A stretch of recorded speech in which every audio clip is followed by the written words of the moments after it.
create swaths in field ops, we'll first go to setup on the left-hand side, and we'll go into fields, swaths.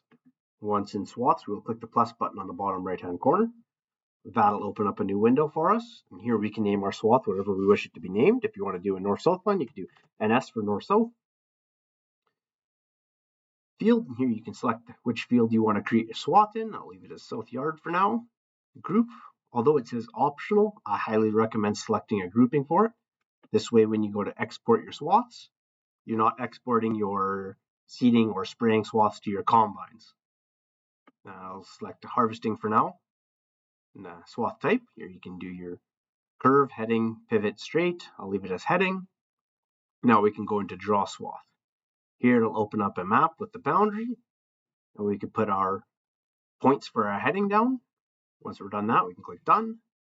And now you can see you have a lat long and a heading angle. Heading angle is a little off as we want it to be true north. We can here adjust that to 0, hit enter. We zoom in and we can see that it had adjusted our heading angle to a true north-south. Once you're happy with what you have, you can click save.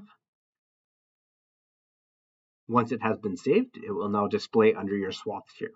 If you want to make any edits or adjustments to your swath, you can simply click on it and click edit, and now you can adjust anything you wish to adjust. If you want to adjust your swath based off of the boundary, we can go back into draw swath. We can check this box that says snap the swath to the nearest boundary. We can grab our points and snap those to the nearest boundary. Once we have that, we can click done. And now we have a shift swath option at the bottom here. Here we can shift our swath, say 20 feet to the left of the boundary. If we apply the shift, you can now see that the swath has been shifted off of the boundary line. Now, after doing that, we will have to double check our heading angle as it would have changed. We can change that back to 0.